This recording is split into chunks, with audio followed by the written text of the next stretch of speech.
Bonjour! Today we are in Montreal. With so many restaurants to choose from, today we wanted to show you somewhere new, somewhere unique, somewhere special, somewhere that hasn't made a list yet. That's why we are in front of Mèmo, which is short for memoir, has been open for only a few months and it's quickly making its way to the top. Let's go discover why Mèmo is becoming one of the new must-visit spots in town. Let's go! So usually tasting menus is only at night, but the chef was so kind to cook it for us at lunch. For this old-fashioned, what we do is really basic whiskey, bullet bourbon, and we nitro infuse it with rooibos South African tea. And then what we do is we confit apples and all the juice that comes out in the sugar, we reduce that into a syrup and we blitz it with all the trims when we make our little apple circles. And that makes a little apple syrup to come and add some sweetness to the cocktail because it is quite strong. I know the menus are in French, but it's meant to be that you read it and you don't really know where you're going. It's what I want, so every dish comes with an explanation from me. I chose the restaurant to be really small because every night I'm going to every table to explain every dish. The Mèmo, the name of the restaurant, comes from memory and what's memorable.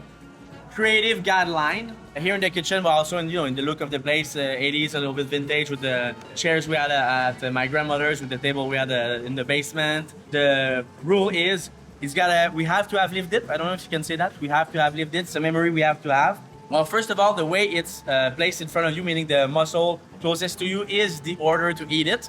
Mussel at Benu. Benu is the 3 Michelin star restaurant of the chef Corelli in San Francisco. He came to Montreal once. At the time, his mission was to take humble ingredients, such as humble mussel that you're supposed to, you're used to eat in a pile, and make it noble. For example, I could have served you guys an oyster. An oyster is already good, but to make a mussel better than an oyster, for us, it's a challenge that we love. In order to do so, you have at the bottom of the shell, mignonette gel. Then the mussel itself is stuffed with crunchy vegetable salad, caper puree. The whole thing is brushed with a dashi oil, so super umami, Japanesey in a sense. So you eat it like an oyster and you put back the shell. It's really fresh, salty, you can taste the mussel. It's really good. I love it. There's some hidden capers, I think, inside, which makes that umami, salty flavor. That reminds me a lot of my childhood, because when I was a kid, I used to go pick up capers with my cousin. So that's already bringing me up some memories, which I love. So the story is the king of cheeses. It's about the story of when I was living in Italy, Modena. I was working for Massimo Bottura, Osteria Francescana. Then again, 3 Michelin star restaurant that we won best restaurant in the world 3 times. We can imagine like a proud Italian chef, you know how you guys are. So he would come in the kitchen always and he would say Parmesan cheese is the king of cheeses. We work it like 12 ways, put it even in desserts. And me, I was kind of laughing at him a little bit and challenging him because I have a French background. For me, the best cheeses are French, So I would kind of challenge him. I'm not sure he liked it. But it's true that for his versatility, Parmesan cheese might be the king of cheeses. For example, in this small tartelette, it's worked 4 different ways, 2 different ages. You have the 6-year and the 3 years old. There's also raw vegetables, fermented vegetables, and herbs. But we won't name them because the king doesn't like to share the spotlight. Enjoy, guys. Thank you. Francesca's favorite cheese. You love this one? It's a yes from me. Francesca is concerned because she doesn't like Parmesan. So let's see. What's the verdict? From a Parmesan lover? I'm confused. I like it, but I shouldn't. The first time I met him, I was a sous chef at one of the best restaurants in Canada, the well-known Pique-assiette. You guys were there, and then Massimo came to eat. And I did a risotto in the Parmesan wheel, like for him. And then he was like a crazy, I didn't know who he was. But he was like a crazy old man, with his scarf like this, coming this close to the risotto. I was kind of pushing him like this. And then in the end, he told me, tu sei il maestro del Parmigiano Reggiano plan. And then he took me by the hand, brought me in the kitchen of my own kitchen, Pique-assiette. And then he was like, get me an onion, get me a risotto rice, get me that. And then he showed me how he did the risotto. And then in the end, he said, come work for me. Usually there's like a 2-year period to go work there. But then I just went straight up. Amazing. Yeah, but I really didn't know who he was. So then after, okay, am I going? Then I look, okay, it's a pretty big deal. Maybe I'll go.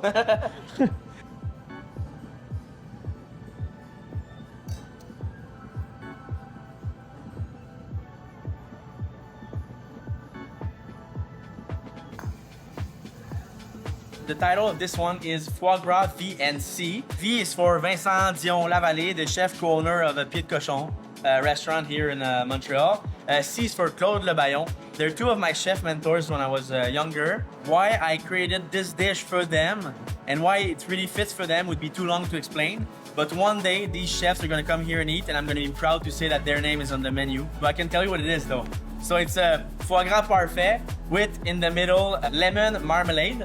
On top, there's a fried quinoa and a lot of icing sugar. Why so much sugar? Is because, you know, like now we're hungry, we're salivating, you know, and when I'm hungry, I love to eat sweet. I love to eat dessert. Makes me salivate more, makes me want to eat more. So I wanted to give you guys access to this, meaning something a little bit sweeter at this point to make you salivate and want to eat more. I'm definitely salivating. I love so much that it's cold and sweet. Because usually, like sometimes foie gras can be a lot, but in this way, it's very... Yeah, it needs to be those super cold. And super...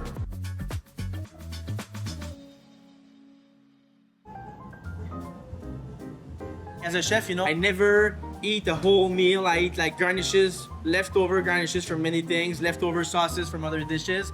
Always mix and match. Sometimes it works, sometimes it works less, but always I have like a lot of flavors in my mouth, and that's what I love. At home, I eat like that now, meaning I never do a real dish. I always do a big plate segmented with a lot of stuff, sauces, bread, blah, blah, blah.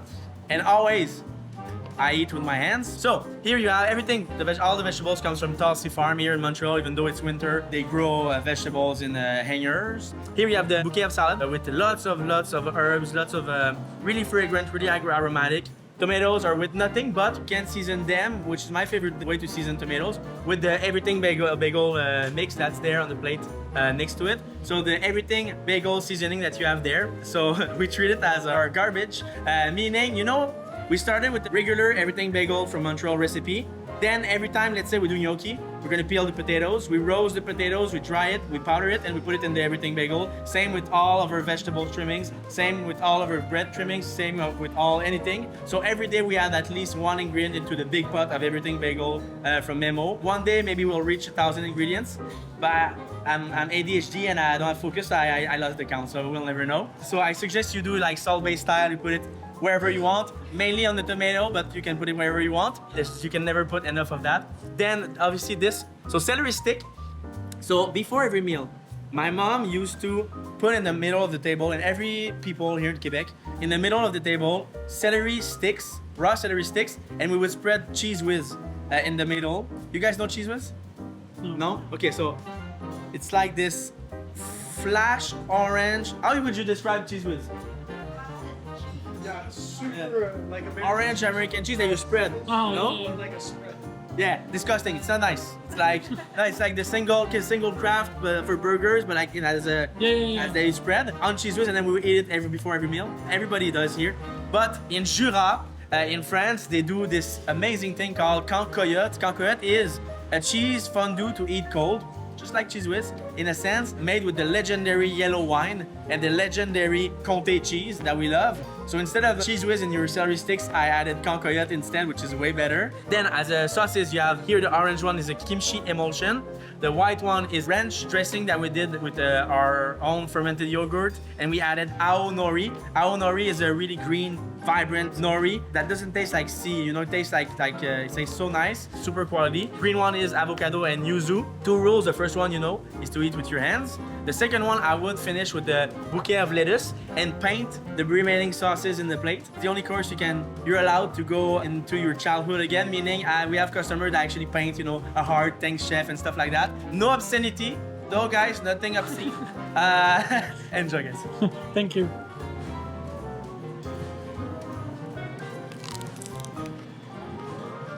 Bit of everything bagel seasoning.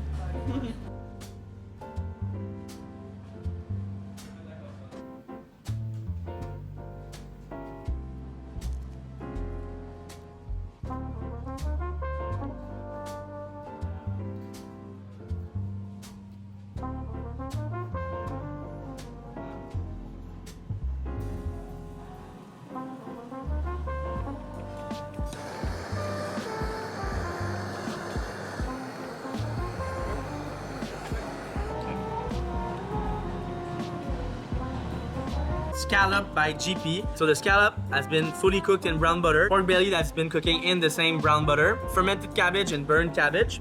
This is a dashi, so Japanese flavor, super umami again. Well, GP is Jean-Philippe Coutier. It's gonna come here, we're gonna do a dinner. But mainly I'm speaking about him because, you know, it's a small restaurant. Every night I go, I explain my dishes to everybody. And for a young ambitious chef like I am, it's like gold, you know, having so many eyes on me, so much attention. Every menu, I wanna highlight a chef that I love. This menu is Jean-Philippe Coutier. Enjoy, guys. Thank you.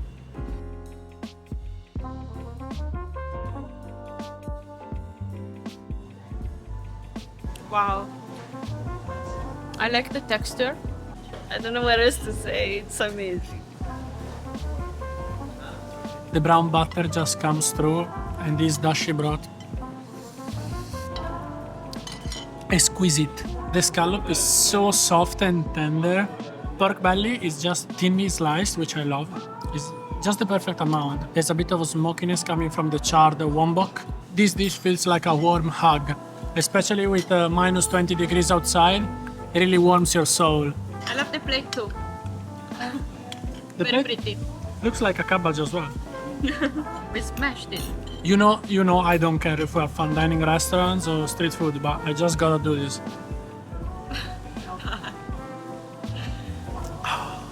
Next we have the buff.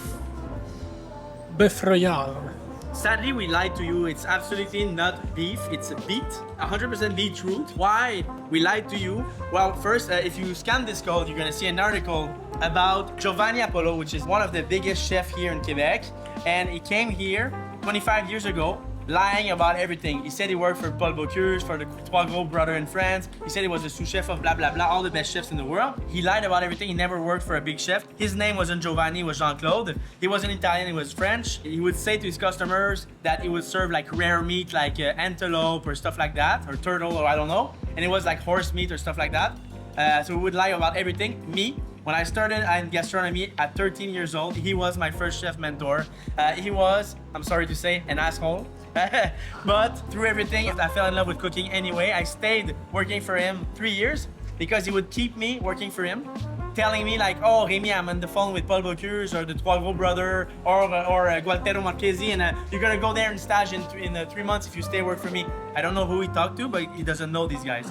So he lied to me, and then I would stay for 3 years like that. And now this is an article obviously about his lies. So now he doesn't work, nobody is like canceled, you know? So this is only to laugh at him, but the lies, we tried to go into the lie, meaning the beetroot. We gave it the aspect and the taste of beef. To do so, first of all, we confit. We cooked for 36 hours the beet in a beef fat. We dehydrated the beet for 36 more hours. At the end, it's like a prune, nothing's left. Then we rehydrated the beet with just enough beet juice to give it this rare beef texture. The sauce is à la royale. 1/3 red wine, 1/3 beet juice, 1/3 beef juice, bone marrow, and hare blood. On top, fermented blueberries with salt. It's gonna taste a bit like wine. These are some of our breads that we all make in-house. To start, over here we have a simple focaccia that is actually Sabrina, Remy's partner. It was her recipe. Over here is a simple sourdough bread. We start the sourdough and ferment it ourselves as well.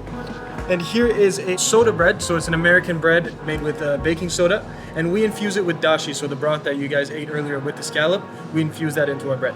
Over here, for our butters, we have a coffee and maple butter, and this is a whipped butter with some mushroom salt. Beef tartare, but it's actually beetroot, obviously. So first of all, we did a charcoal oil, so we burnt our bin chotan, so Japanese charcoal. Then when it was in fire and put it in oil, the oil tastes like real beef. Then we seasoned it with smoked salt, and to finish, we did a fire vinegar, meaning we burnt a bunch of roots, so ginger, galanga, whatever, leek, and we did a vinegar with that, so it tastes like campfire. Enjoy, guys. Thank you.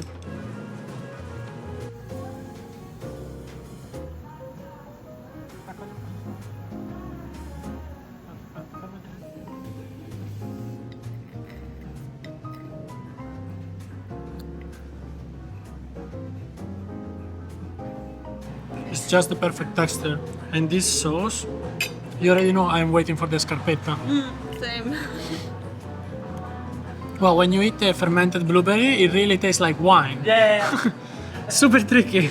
You know, lately, when we want to drink, but we don't want to drink, we get some like wild blueberry juice from the store, like organic, and It's pretty good, like as a juice. It's not as wine, but No, but we pretend it's wine. we just have a glass at home. Let's start with the focaccia. Ow, my knees. I hate her fingers. I love this. It's coffee butter. Do you sell this to take home? The coffee butter? The coffee butter, everybody said that. No, because we want people to come back. Smart.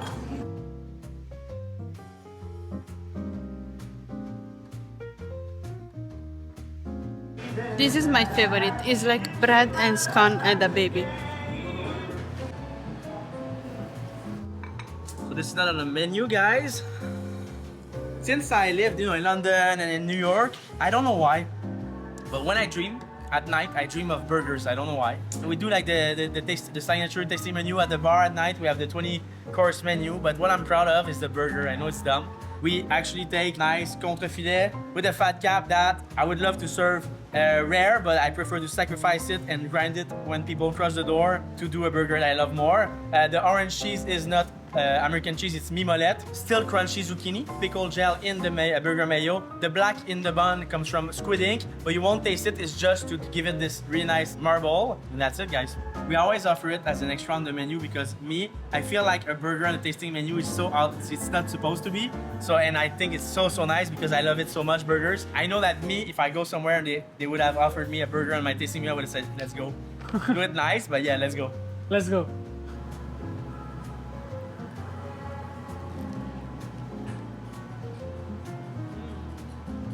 Wow. We're loving it. That's I think the way we love it. So juicy. I'm speechless. It's just best burger of my life. Best burger ever.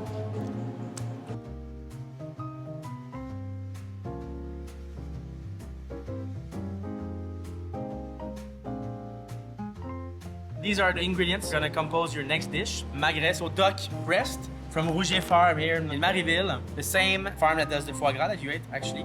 Medium rare, cooked with cherry wood, maple wood, and then obviously all these mushrooms are gonna be in your dish. So this dish is a little bit more personal for me. We're at the Duck from Nomi.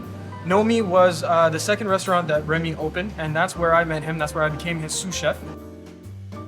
We decided to bring this with us since this is a dish that we've done probably at least 1,000 times. We decided to prepare the duck the same way. We smoke it for at least 8 hours, then in front of the client, just for a little bit of theater. But the big difference is that we decided to work the mushrooms 5 different ways. So earlier you saw we had a mushroom salt. The mushrooms are all seasoned with mushroom salt. You have a puree, some lion's mane mushrooms that are sauteed in a pan, and some fried enokis, and some simply raw in between the slices of the duck. All that is sitting in unagi sauce. Unagi in Japan is usually served with smoked eel. Here we do it with smoked duck. And we split the sauce with the fat rendered down from the duck skin. Thank you.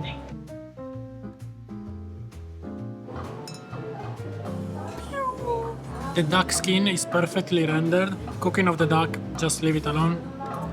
So good. Look at this bite. When you make the scarpetta with the onion bread and a bit of the coffee butter, your brain goes like...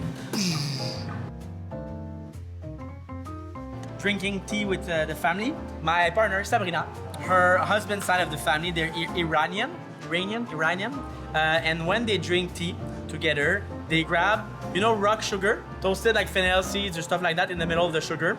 Then they take the sugar rocks, instead of putting it in the tea, they put it in their tea. And they drink, while they're gonna talk for like 30 minutes, they're gonna drink the tea on this side of their mouth. So it sweetens the tea just a little bit. And then in the end, they're gonna chew the toasted seeds.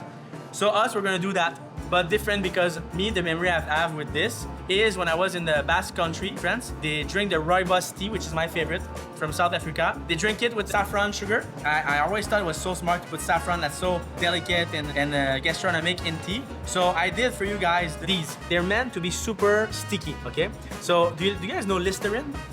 Yeah. Yeah, that you're supposed to put on your tongue and your palate, and then it's like a placket that you put there.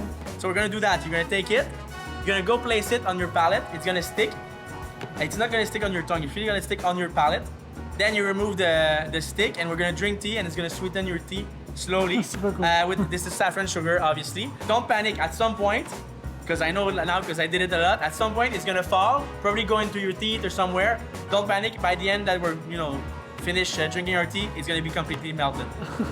Alright, let's go. I trust you to put it on the right place. It's lovely. This is a pre-dessert that I was doing at my first restaurant that I opened called No Rest. I opened this restaurant with my childhood best friend Justin, and this was about the story of when we got drunk for the first time. We were 14 years old and we got drunk drinking. Do you guys know that? The Pear William? It's a 40% alcohol bottle with the pear stuck in the bottle. You're not supposed to touch the pear, but it's in there. We were so drunk, we went into the street. We broke the bottle in the street and we ate the pear that you're not supposed to touch. You're not supposed to touch it. And we ate the pear in the palm of our hand with the glass shard and everything. So at 14 years old, not nice. You don't do that. But Memo is about memory. The memory of this makes me laugh. So I'm gonna make you the safe version of eating the pear William in the palm of your hand. So this is a piece of olive oil cake, black pear puree. So black pear, same process as doing the black garlic, except this took us 3 months to cook. This is exactly pear William, so it's the pear that was stuck in the bottle of alcohol. You're gonna have a good buzz with that. And this is to simulate the glass shard that we had in our hands. So it's a pear granité. Don't let it melt, it's frozen. As soon as I put it, it's already in your hand, eat it.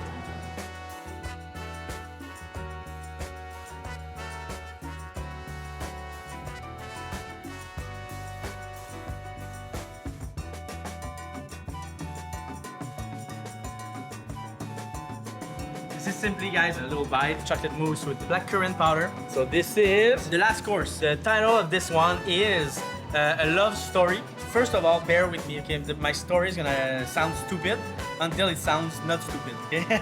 Being who I am, and I'm guessing that every chef, we have to be a bit egocentric and pretentious. I don't frequent like fast food. I don't go to McDonald's, Subway, whatever. Obviously, all my friends have like restaurants and cafes, so I'm trying to go there. When I travel, I go see the chef owners and stuff like that. I lived in New York. I went to Starbucks like once to have the Wi-Fi. But here they started doing at Starbucks a iced matcha drink with a lavender foam on top. Now somebody made me taste this, and I don't know what happened in their research lab or something, but the flavor was so good, really not like sweet, and it didn't taste like perfume. It tasted like a real lavender, but not like too much, like it can taste like overwhelming. I became addicted and I started to go to Starbucks to get there. I vanquished my fear of like fast foods and stuff like that, big American chains. And then one time, coming back from Ottawa, on the side of the highway, I stopped at Starbucks to get my drink, and in the line inside, next to me, was the person that became my girlfriend, Lila. She was waiting for her coffee because her at the time she was studying in Vaudreuil in the suburbs there, and they only have that Starbucks to like have a coffee or something. But needless to say that without my chef belly and the fact that this lavender mousse was so good, I would have never entered a Starbucks, much less met my girlfriend. So this is the research of the flavor of this mousse that I don't have the recipe of, in the form of a millefeuille, because as a couple, it's her favorite dessert. As simple as that. That's it. Lovely story. Very romantic. Yeah.